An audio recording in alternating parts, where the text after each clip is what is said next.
sekolah. Di sini saya bukan menggurui ataupun apa, hanya ini tugas pribadi di sebuah diklat, yaitu guru penggerak, karena harus dalam bentuk pengimbasan, baik itu ada dokumentasi mengenai foto dan video. Jadi mohon maaf telah meluangkan waktunya juga di acara ini. Ini ternyata modulnya adalah budaya positif. Karena saya tadi berbicara dipanggil sama ibu dan kurikulum, kalau bisa waktunya jangan terlalu lama. Saya juga nggak bisa, ketika atasan berbicara ya harus ikut aturan beliau. Jadi saya akan menjelaskannya secara cepat atau diperkuik. Jadi nanti pada saat ada refleksi dan prakteknya bisa boleh di sini, bisa di kantor. Nanti berbentuk video juga. Ada guru, murid, dan observer. Jadi tiga orang. Nah, tujuan pendidikan menurut Ki Haidar Dewantara, yaitu tujuan pendidikan adalah menuntun atas segala kodrat yang ada pada anak-anak agar mereka dapat mencapai keselamatan dan kebahagiaan setinggi-tingginya. Baik sebagai anggota masyarakat, oleh sebab itu pendidikan itu hanya dapat menuntun tumbuh atau hidupnya kekuatan kodrat yang ada pada anak-anak agar dapat memperbaiki lakunya, bukan dasarnya. Hidup dan tumbuhnya kekuatan kodrat anak. Jadi kodratnya ada kodrat alam dan kodrat zaman. Kalau kita lagi menyesuaikan dengan kodrat zaman. Nah, agar tujuan tersebut tercapai, di sini ada beberapa agenda. Yang pertama pembukaan. Kedua, kalau pembukaan sudah. Kedua adalah kompetensi lulusan, capaian umum dan capaian khusus. Tiga adalah pemahaman budaya positif, dan terakhir adalah penutup. Nah, untuk kompetensi lulusan ini untuk saya pribadi, jadi kita next saja. Nah, budaya positif di sekolah, yaitu nilai dan kebiasaan di sekolah yang berpihak pada murid agar mereka dapat berkembang menjadi pribadi yang kritis, penuh hormat, dan bertanggung jawab sesuai dengan profil pelajar Pancasila. Nah, kalau di dalam budaya positif sekolah ada konsep utama budaya positif, yaitu yang pertama perubahan paradigma belajar, yang kedua adalah disiplin positif, ketiga kebutuhan dasar manusia, keempat motivasi perilaku manusia, kelima adalah restitusi posisi kontrol seorang guru, keenam keyakinan kelas, dan ketujuh segitiga restitusi.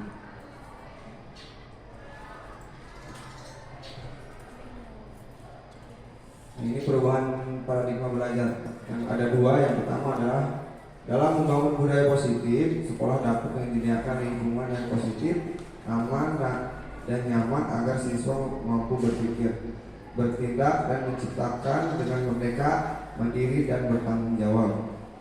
Yang kedua adalah disiplin sangat berkaitan dengan kontrol guru terhadap siswa. Nah, ini contoh perubahan paradigma kegiatan kepala tangan. Contohnya ada A dan B, Anda dan teman Anda. Sobeklah secari kertas kecil, tuliskan benda atau sesuatu yang sangat berharga untuk Anda. Letakkan di salah satu tangan Anda dan genggam benda atau sesuatu tersebut dengan segala daya. Buatlah sebuah kepalan. Teman Anda B akan mencoba dengan sekuat tenaga dengan berbagai cara untuk meminta Anda memberikan benda tersebut. B bisa membujuk, mengancam, menghardik, merayu, menyuap, apa saja agar dapat membuka kepalan tangan Anda. Nah, di sini ada apa yang akan terjadi. Nah, mungkin ini hanya secara contoh saja. Ya, nanti mungkin Bapak Ibu bisa mempraktekannya sendiri. Selanjutnya adalah perubahan paradigma teori kontrol atau teori pilihan atau isi kontrol.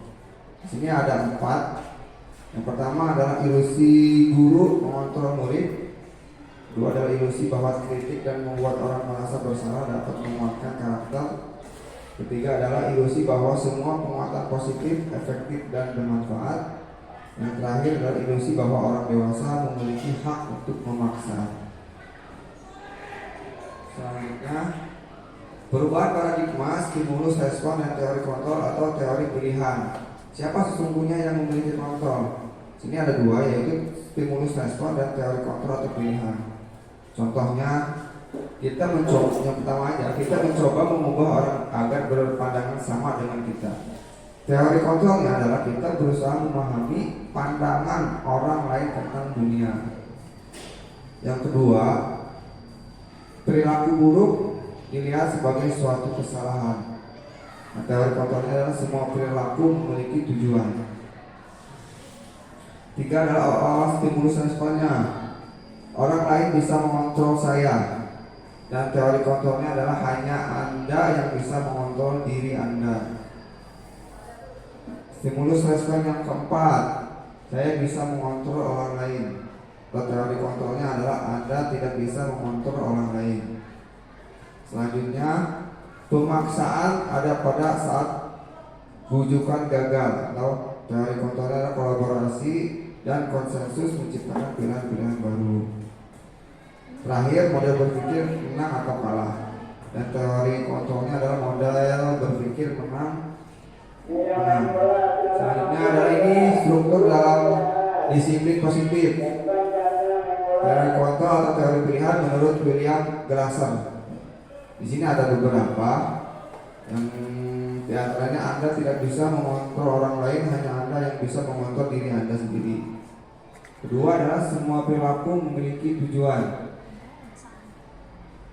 Ketiga, model berpikir menang atau kolaborasi dan konsensus menciptakan pilihan-pilihan baru. Terakhir adalah realitas kebutuhan. Kita berusaha memahami pandangan orang lain tentang dunia. Tetapi orang memiliki gambaran berbeda. Nah, yang di teori kontrol yang pertama adalah ada makna disiplin. Nah, di sini adalah belajar mengontrol diri dengan menggali potensi kita agar tercapai tujuan mulia, yaitu suatu menjadi seseorang yang kita inginkan berdasarkan nilai-nilai yang kita hargai. Teori kontrol yang kedua adalah ada beberapa teori. Yang pertama adalah teori motivasi, ada nilai-nilai kebijakan, dan yang terakhir adalah keyakinan kelas. Teori kontrol yang ketiga adalah 5 posisi kontrol seorang guru. Yang pertama, yang kedua adalah 3 restitusi. Itu hanya ada 2 saja. Yang terakhir adalah 5 kebutuhan dasar manusia. Nanti dijelaskan salah satu-satunya. Nah, di sini apakah makna disiplin? Disiplin di sini ada 4. Yang pertama berasal dari bahasa Latin atau disiplina, yang artinya belajar. Makna asal dari kata ini berkonotasi dengan disiplin diri dari murid-murid Socrates dan Plato. Nah, disiplin diri membuat orang menggali potensinya menuju sebuah tujuan apa yang dia hargai. Dan terakhir, namun dalam budaya kita, makna kata disiplin telah berubah menjadi sesuatu yang dilakukan seseorang pada orang lain untuk mendapatkan kepatuhan. Kecenderungan umum adalah menghubungkan kata disiplin dengan ketidaknyamanan, bukan dengan apa yang kita hargai atau pencapaian suatu tujuan mulia. Nah, selanjutnya adalah nilai-nilai kebijakan yang universal. Dipersingkat saja, nilai-nilai di sini perilaku atau perbuatan memiliki suatu tujuan. Itu menurut William Glasser pada teori kontrol tahun 1984. Dengan mengaitkan nilai-nilai kebajikan yang diyakini seseorang, maka motivasi intrinsik akan terbangun sehingga menggerakkan motivasi dari dalam untuk dapat mencapai tujuan mulia yang diinginkan.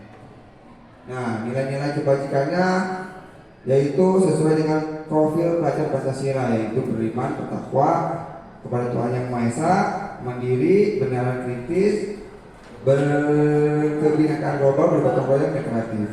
Nah, termasuk disiplin juga. Nah, selanjutnya adalah kebutuhan dasar manusia dalam dunia berkualitas. Kebutuhan dasar manusia ada 4. Yang pertama adalah kasih sayang dan rasa yang diterima. Kedua adalah penguasaan. Ketiga adalah kebebasan. Dan terakhir adalah kesenangan. Jadi mungkin manusia membutuhkan 4 dasar ini untuk kebutuhan hidupnya, untuk bertahan hidup, termasuk siswa-siswi kita juga.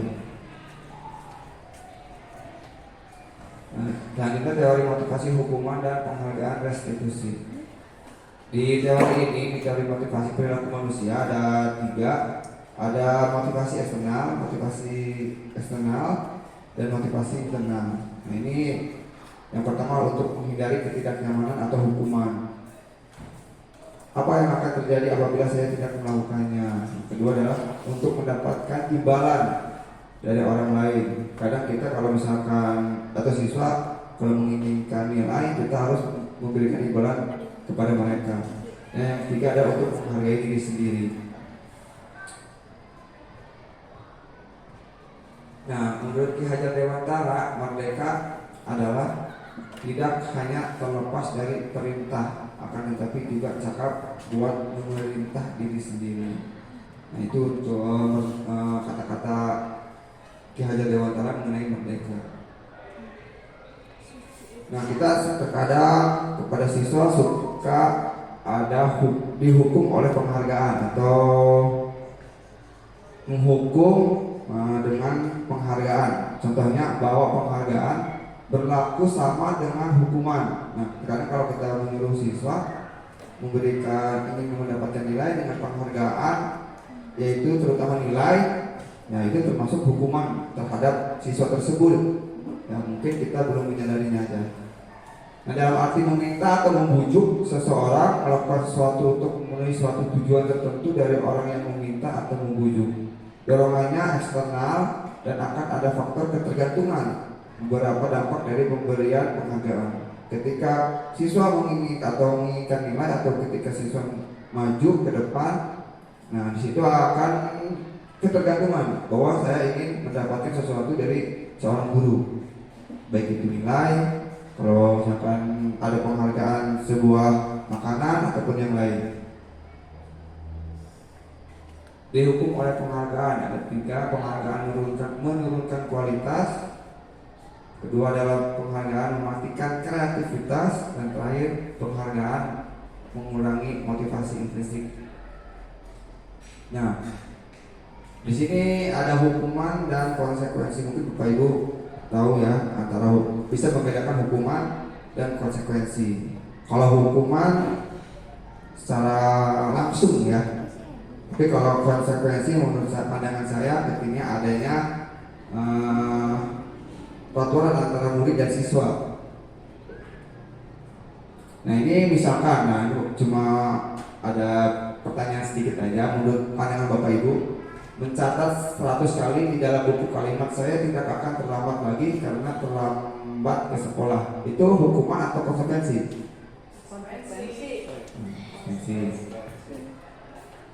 Kalau yang kedua, lari mengelilingi lapangan basket 2 kali karena terlambat hadir di sekolah, biasanya olahraga. Nah, terus nanti hasilnya ada, nanti saya tanyakan. Yang ketiga adalah murid diminta untuk push up atau 15 kali karena tidak menggunakan masker ke sekolah. Ini waktu COVID. Nah, contoh aja, hukuman apa konsekuensi? Hukuman. Yang selanjutnya menggantikan kertas tugas teman yang telah dicoret-coret. Konsekuensi. Selanjutnya membersihkan tumpahan air di meja tulis karena tersenggol pada saat belajar. Konsekuensi. Kita lihat aja langsung hasilnya biar cepat. Apa jawaban dulu? Lalu mengelilingi lapangan basket 2 kali karena terlambat 10 menit, itu pelajaran PJOK. Itu konsekuensi karena mungkin ada kesepakatan antara murid dan siswa. Kalau hukuman itu nggak ada kesepakatan antara murid dan siswa, tapi kalau konsekuensi itu ada kesepakatan antara guru dan siswa.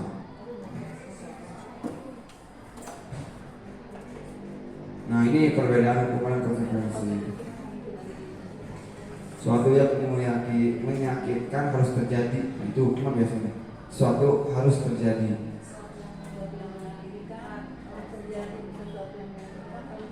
Ya, membuat anak sakit atau fisik maupun hati untuk jangka waktu lama. Biasanya hukumannya terlalu berat ya. Kalau konsekuensinya membuat anak merasa tidak nyaman dalam jangka waktu pendek. 3. Anak membenci kedisiplinan. Kalau hukuman, anak menghargai disiplin. Paksaan atau stimulus tambahan. Jadi langsung aja nanti saya share aja.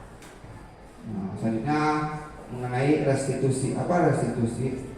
Restitusi adalah proses menciptakan kondisi bagi murid untuk memperbaiki kesalahan mereka sehingga mereka bisa kembali pada kelompok mereka dengan karakter yang lebih kuat. Restitusi juga merupakan proses kolaboratif yang mengajarkan murid untuk mencari solusi untuk masalah mereka dan membantu murid berpikir tentang orang seperti apa yang mereka inginkan menjadi tujuan mulia dan bagaimana mereka harus memperlakukan orang lain. Itu menurut Gosen tahun 2004. Nah, ini hukuman, konsekuensi, restitusi. Kelihatan Pak Ibu? Nanti langsung aja ya, biar cepat. Nanti dikirim aja. Nah, di sini ada 9 ciri-ciri restitusi. Yang pertama adalah bukan untuk menebus kesalahan, namun untuk belajar dari kesalahan. Yang kedua adalah memperbaiki hubungan. Ketiga, tawaran atau bukan paksaan. Keempat, restitusi untuk melihat ke dalam diri. Kelima, restitusi mencari kebutuhan dasar yang mendasari tindakan. Keenam, dalam restitusi diri adalah cara yang paling baik. 7. Restitusi fokus pada karakter bukan tindakan. Kedelapan adalah restitusi fokus pada solusi. 9. Terakhir, restitusi mengembalikan murid yang berbuat salah pada kelompoknya. Nah, ini untuk keyakinan kelas mungkin. Di dalam PMM juga ada ya, mengenai budaya positif, yaitu membuat keyakinan kelas. Nah, kita sebagai wali kelas, kalau dalam kurikulum mereka harus membuat yaitu keyakinan kelas antara wali kelas dan siswa atau anak yang di dalam kelas tersebut. Apakah guru mata pelajaran bisa membuat keyakinan kelas? Bisa. Ya, karena pada satu pelajaran ketika anak-anak kita mengajar, kadang anak itu masuk keluar, terus ada yang melaporkan. Nah, kita membuat kesepakatan antara guru dan kelas atau siswa. Mengapa tidak peraturan saja atau mengapa harus keyakinan kelas? Nah, di sini keyakinan kelas adalah nilai-nilai kebajikan atau prinsip-prinsip universal yang disepakati bersama secara universal, lepas dari perbedaan agama, suku, negara, dan bahasa. Menurut Gosen tahun 1998, suatu keyakinan akan lebih memotivasi seseorang dari dalam intrinsik. Seseorang akan lebih bersemangat untuk menjalankan keyakinan daripada hanya sekedar mengikuti peraturan. Nah, ini proses untuk mendapatkan budaya positif di lingkungan sekolah. Yang pertama adalah adanya peraturan kelas, baru keyakinan kelas, lingkungan positif, dan terakhir budaya positif. Nah, saya juga akan menanya, yang mana yang merupakan keyakinan kelas dan mengapa alasannya? Nah, dari kesepakatan kelas ini ada beberapa A, B, C. Nah, menurut Ibu yang mana keyakinan kelas dan mengapa? Kelihatan kan? Kesepakatan apa keyakinan? Keyakinan kesepakatan sama aja. Kesepakatan kelas. Yang A, B, C. Yang itu yang C, Pak Dimas. Apa? Pak Dimas C. Terus ada lagi? Ada lagi?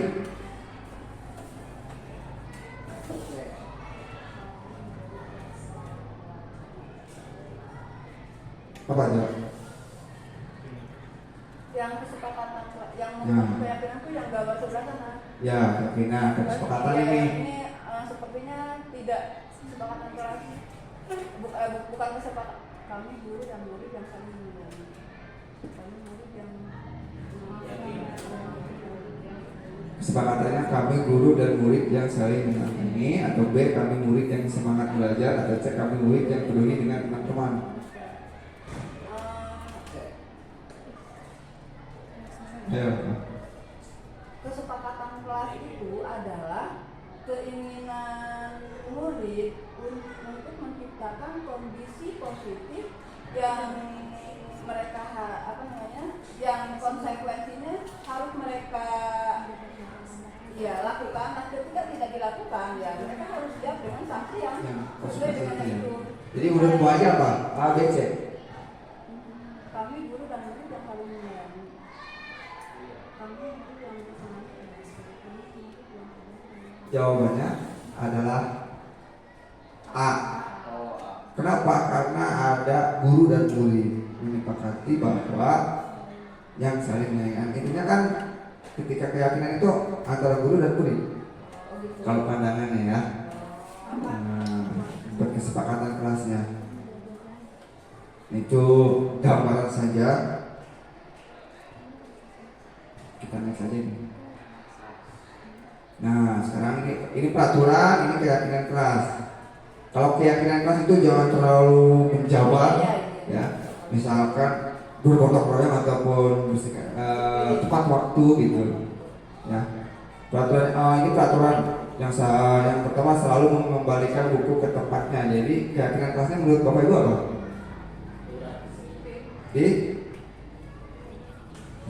Nah, kalau selalu mengembalikan buku ke tempatnya, jadi keyakinan kelasnya adalah tanggung jawab. Misalkan dilarang mengganggu orang lain, keyakinan kelasnya adalah menghormati orang lain.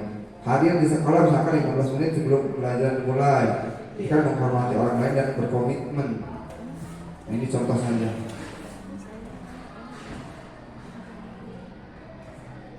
Nah, pembentukan keyakinan kelas ada beberapa. Yang pertama, keyakinan kelas bersifat lebih abstrak daripada peraturan yang lebih rinci dan konkret. Keyakinan kelas berupa pernyataan universal.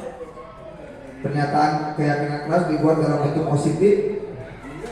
Keyakinan kelas hendaknya tidak terlalu banyak sehingga mudah diingat dan dipahami. Keyakinan kelas sebaiknya sesuai dengan dapat diterapkan di lingkungan tersebut. Semua warga kelas ikut berkontribusi dalam pembuatan keyakinan kelas lewat kegiatan curah pendapat. Terakhir, bersedia meninjau kembali keyakinan kelas dari waktu ke waktu. Biasanya kalau misalkan kita wali kelas membuat keyakinan kelasnya, pengennya dari siswa, keinginan siswa, dan konsekuensinya pun siswa yang mau. Misal, tapi dengan cara kita harus bisa menyimpulkan di dalam kemauan siswa itu. Contohnya misalkan ada yang kertas yang ditempel ataupun membuat di kertas normal boleh. Kalau karena saya pribadi di kelas 8D di kertas yang disobek, mereka ingin membuat keyakinan kelasnya seperti apa, menginginkan, dan mereka membuat, lalu kita mengumpulkan, menyimpulkan, baru dibuat di dalam baik itu karton ataupun apa, lalu ditempel di kelas. Dan konsekuensinya itu keinginan mereka, misalkan terlambat pada saat pembelajaran. Nah, konsekuensinya apa mereka yang inginkan? Misalkan bayar. Kalau uang kas saya ada yang misalkan nggak pernah bayar uang kas. Konsekuensinya apa? Kamu kalau nggak pernah bayar, bayar lagi double. Nah, itu kan udah keinginan mereka juga. Jadi bukan keinginan kita sebagai guru. Nah, di sini ada 5 posisi kontrol seorang guru ya. Ada pemukul, pembuat rasa bersalah, teman atau pemantau, dan manajer. Ada 5 posisi kontrol yang harus kita ketahui. Ibu dalam posisi apa? Nah, di sini ada guru berbuat, guru berkata, dan hasilnya apa.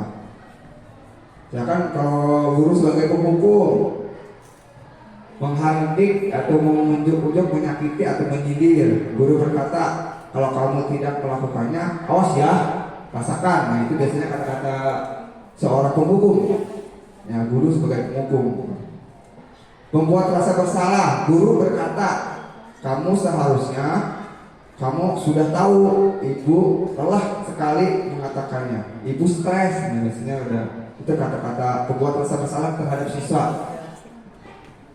Kalau sebagai teman, guru berkata, ayolah lakukan demi ibu. Nah, itu kalau demi ibu atau demi bapak, Demi kita semua. ya itu termasuk guru sebagai teman terhadap siswa atau peserta didik kita. Nah, guru sebagai pemantau. Nah, guru berkata, apa peraturannya? Hanya kita memantau aja pada saat kepada siswa. Itu sebagai pemantau. Itu pertanyaan Pertanyaan-pertanyaan kepada siswa. Dan guru sebagai manajer. Nah, guru berkata, apa yang kita yakini, apa yang bisa kamu kerjakan untuk memperbaiki masalah ini. Kalau menurut pandangan Bapak Ibu sekarang nih, kita ada di posisi mana? Apakah penghukum, pembuat rasa bersalah, teman, atau manajer? Tak, ini kebanyakan ya. Ini mas, secara pribadi aja. Kalau saya sih sebagai penghukum, biasanya kalau sebelum saya mengikuti ini, saya itu guru sebagai penghukum. Ketika anak salah saya langsung hukum. Nah, kalau pandangan saya, mungkin Bapak Ibu punya jawabannya tersendiri. Nah, ketika saya mengikuti ini, saya sudah tahu bahwa harus seperti ini dan seperti ini guru itu. Kalau menurut Bapak Ibu dari 5 ini yang lebih baik yang mana? Teman. Apa? Teman. Berapa hari? Pemantau. Tapi ketika saya mengikuti diklat ini,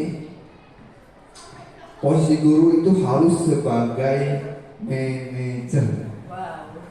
Itu sangat berat sekali. Biasanya kan kepala sekolah ya. Apa yang bisa kita yakini, apa yang bisa kita kerjakan untuk memperbaiki masalah ini. Nah, jadi kita bareng-bareng ya. Ya, sama siswa. Manajer. Mencari solusinya. Solusinya. Nanti ada di slide-slide. Nah, ini contoh pernyataan siapa yang mengatakan, saya kecewa sekali dengan kamu. Nah, itu pembuatan orang masa bersalah. Misalnya kan kepada siswa seperti itu. Kedua adalah kamu tidak pernah benar melakukannya. Itu kan penghukum. Ayolah lakukan demi ibu, teman. Apakah kamu mendapatkan stiker bintang hari ini? Itu sebagai pemantau. Nah, bagaimana kamu bisa menyelesaikan masalah ini? Itu sebagai manajer. Jadi kita memberi pertanyaan ya, siswa sendiri yang mencari solusinya. Bagaimana kamu memberikan solusi atas kesalahan kamu? Nah, kamu selalu yang paling terakhir, itu sebagai penghukum. Nah, di sini ada segitiga restitusi. Di segitiga restitusi ini adalah yang pertama adalah menstabilkan identitas, yang kedua adalah validasi kebutuhan, yang ketiga adalah menanyakan keyakinan kelas.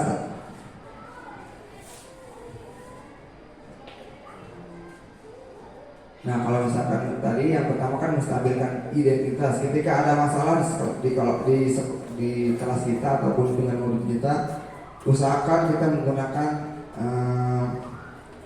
segitiga restitusi ini. Mungkin ibu juga suka yang melakukannya, cuma gak tahu apa namanya saja. Sama juga saya juga pada saat belum mengikuti ini, ketika pada saat sama murid biasa aja menanyakan hal-hal kesalahan-kesalahan pada siswa, tapi ketika gak tahu prosedur dan langkah-langkahnya. Tapi ketika sudah tahu, nah ini ada 3 langkah untuk mencari solusi kepada siswa. Yang pertama adalah tadi menstabilkan identitas, untuk membuat anak yang merasa gagal karena perbuatan salah menjadi positif terhadap dirinya. Nah, di sini guru berkata, berbuat salah itu hal yang manusiawi. Tidak ada manusia yang sempurna. Bapak atau ibu juga berbuat salah. Kita pasti bisa menyelesaikan permasalahan ini. Bapak atau ibu tidak tertarik untuk mencari tahu siapa yang benar, siapa yang salah. Bapak ibu lebih tertarik untuk menyelesaikan masalah.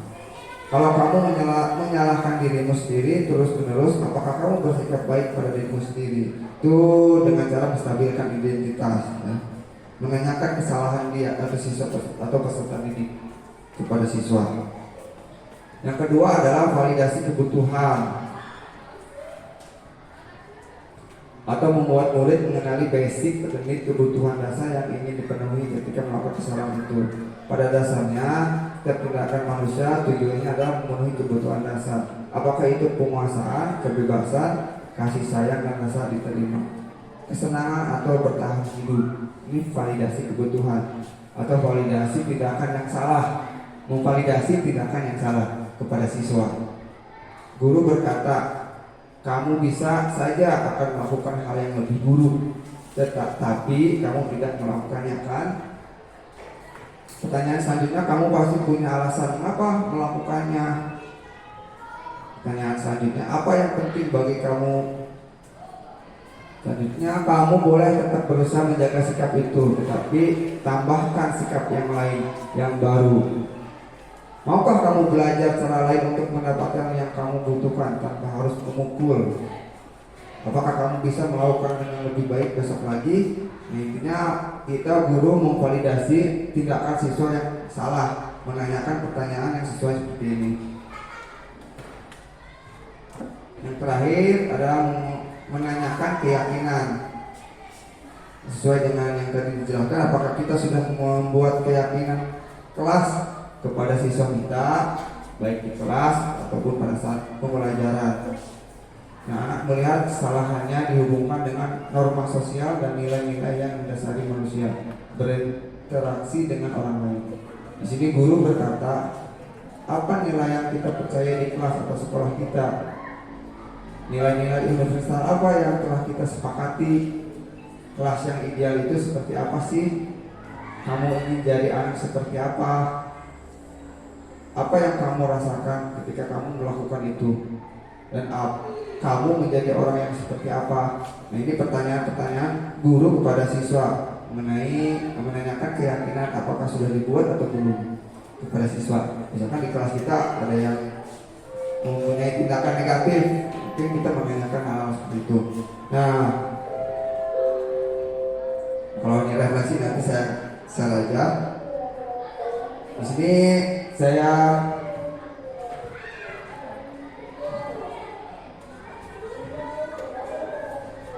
mungkin itu saja yang saya jelaskan, tapi ada bukan tugas ya. Ini semua sebagai kita guru yang mengenai segitiga restitusi itu yang ada 3. Yang pertama adalah menstabilkan identitas, yang kedua adalah validasi tindakan yang salah, yang terakhir adalah membuat keyakinan kelas. Nah, boleh di ada yang sebagai guru, ada yang sebagai murid, ada yang sebagai observer. Kalau misalkan observer itu melihat guru dan murid udah melakukan segitiga restitusi itu enggak? Kalau murid dan guru kan menanya, murid menjawab atas kesalahannya. Contohnya misalkan seperti ini, boleh dilihat dulu ibu bapak. Misalkan di sini di kasus segitiga restitusi yang A, nanti di 3 orang ada yang menjadi guru, misalkan ada yang menjadi murid, ada yang menjadi observer. Nah, di kasus yang pertama ini, kasus yang A, keyakinan kelasnya udah saya buat, situ ada, tinggal terus tugasnya juga sudah ada, tinggal bapak ibu melakukan segitiga restitusi itu kepada murid. Tapi dengan catatan, baca dulu kesalahan siswa itu apa. Misalkan Anda adalah seorang wali kelas 8 SMP pelindung, berasa ajak istirahat, makan siang. Anda melihat salah satu murid Anda bernama Amira sedang menangis sendirian di dalam kelas. Anda menghampiri Amira dan mengajak berbicara. Ternyata Amira menangis karena tadi Ali sempat mengejek Amira karena nilai ulangannya lebih rendah dibandingkan nilai yang didapatkan Ali.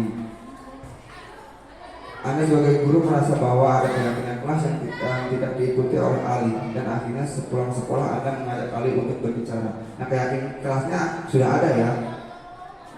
Setiap anggota kelas perlu belajar, setiap anggota kelas perlu merasa senang, setiap anggota kelas perlu saling menghargai, setiap anggota kelas perlu merasa aman. Ini tinggal misalkan kalau menurut pandangan saya Amira itu ketiga ya, saling menghargai, tidak menghargai terhadap Ali, tidak menghargai ke Amira karena dapat nilainya lebih kecil.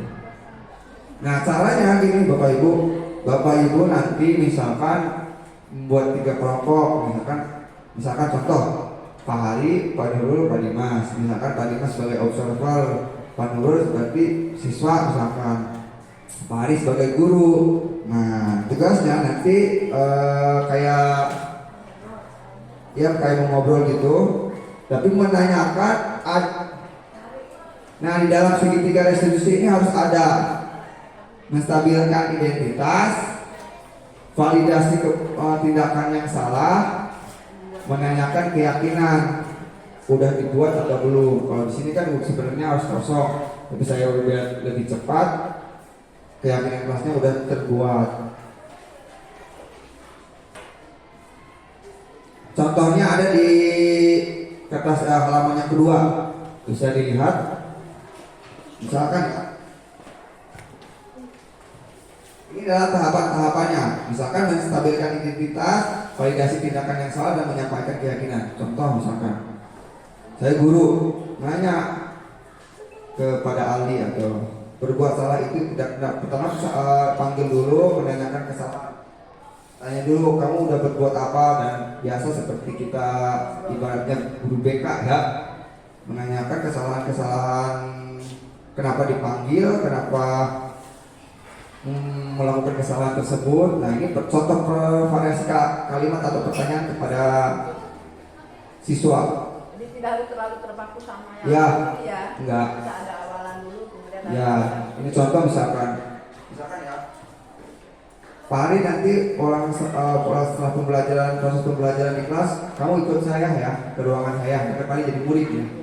Nanti pulang sekolah ikut ke saya. Nah baru menanyakan, kenapa kamu dipanggil Pak Hari, kenapa dipanggil ke kantor? Kamu udah paham kan kenapa alasannya dipanggil? Kita tunggu jawaban si murid. Ya, bukan menjawab murid, nanti menjawabkan ada di sini pertanyaan bahwa Ali itu telah melakukan kesalahan mengejek Amira. Ya saya kan nanti murid menjawab, ya saya paham Pak, saya udah dipanggil ke sini karena saya sudah melakukan kesalahan bahwa saya telah melakukan atau mengejek kepada Amira. Ini gitu. Pertanyaan selanjutnya lagi. Nah, setelah itu ya, ini hanya contoh saja. Misalkan berbuat salah itu tidak apa-apa. Nah, ini contoh kalimat yang sudah ada. Tidak ada manusia yang sempurna. Saya ingin mencari solusi permasalahan ini. Ditanyakan saya kepada muridnya. Itu contoh menstabilkan identitas. Nanti pertanyaan selanjutnya lagi ada, misalkan di validasi tindakan yang salah. Misalkan contoh, kamu pasti punya alasan mengapa melakukan hal tersebut. Tanya kepada Ali, kenapa alasan kamu mau mengejek Amira? Nanti kan Ali menjawab lagi. Itu saja sambil tanya jawab seperti itu ya. Nah itu untuk memvalidasi tindakan yang salahnya. Nah baru ibu menanyakan apa keyakinan kelas yang kita percayai. Itu menanyakan keyakinan. Apakah kamu kan sudah melakukan kesalahan? Apakah di kelas kamu sudah membuat keyakinan kelas? Kalau jawab Ali menjawab sudah. Apa keyakinan kelas yang kamu buat sama teman-teman kamu? Nah di sini bisa ada tidak menghargai sesama teman, atau tidak menghormati terhadap teman. Kalau jawabannya belum ada keyakinan kelas di kelasnya gimana? Nah nanti mungkin guru tersebut menyuruh membuat keyakinan kelas. Atau untuk memberikan solusi bahwa di sekolah sama teman itu kamu harus saling menghargai, saling menghormati. Iya, nanti di akhirnya harus ada solusinya itu bukan dari murid, dari guru sendiri. Iya. Apa solusi yang ingin kamu dapatkan atau lakukan guru? Saya ingin seperti apa gitu. Gimana? Jelas? Nah mungkin contoh aja nggak apa-apa saat 3 orang nanti di video siapa aja yang mau diulas itu selesai. Saya masuk sadar kamera sok PR. Bapak-bapak aja. Ya Pak Hadi sama siapa? Langsung yang mau jadi bully siapa? Ya, ya. Sebenarnya di sini ada 3 ya. Ada kasus A, B, C. Ada 3 sebenarnya. Berhubung ya nggak apa-apa lah, satu aja yang penting ada sampel. Nanti tinggal dibaca-baca atau kesalahan-kesalahannya nanti ibu juga mungkin di kelas banyak lah masalah sama siswa. Jadi bisa ibu sendiri yang melakukannya dengan siswa tersebut langsung ya. Yang penting ketika kita harus yang pertama tadi kan kita harus sebagai manajer caranya seperti apa dan harus melakukan segitiga restitusi, menanyakan atau menstabilkan identitas itu. Yang kedua adalah memvalidasi tindakan yang salah, kita validasi tindakan salah mereka. Dan yang terakhir adalah menanyakan keyakinan kelas mereka seperti apa. Mungkin itu saja dari saya. Nanti minta sampelnya 3 orang untuk contoh biar ada sampel. Baik Pak Hari atau Bu Saw sama Bu Hajino apa sama KTB 3 orang. Kalau observer kan cuma memantau aja, melihat guru ya. Misalkan Pak Hari jadi guru, saya observer. Pak Hari misalkan menanyakan ke Bu Hajino atau sebagai ahli. Pak Hari menanyakan, Pak Hari udah sesuai atau udah langkah-langkahnya udah sesuai dari menstabilkan identitas, memvalidasi tindakan yang salah dan menanyakan keyakinan kelas. Kalau misalkan saya nanya, Pak TP gimana? Pak Hari udah sesuai langkah-langkahnya dengan segitiga restitusi? Mungkin jawabannya sudah sesuai karena tahapan-tahapan yang 3 itu udah dilaksanakan. Pak Hari nggak kalah. Nanti saya share ini materinya. Mungkin ada yang di PMM juga kan ada budaya positif keyakinan kelas. Nah, di situ kalau aksi nyatanya boleh menggunakan videonya kita pada saat kita membuat keyakinan kelas di kelas kita terhadap siswa. Karena saya mau dulu membuatnya tidak pakai video, langsung aja fresh langsung ke anak. Nanti dokumentasi baru bisa. Ini file ini juga nanti boleh sama ibu dikirim di PMM dan ada dokumentasinya, saya tambahin sama bapak ibu nanti juga keluar sertifikatnya. Siap? Nanti saya video nih Pak. Oke, cukup sekian dari saya. Assalamualaikum warahmatullahi wabarakatuh. Boleh mau bisnis stay kalau mau kopi. Saya mau ambil sampel saja.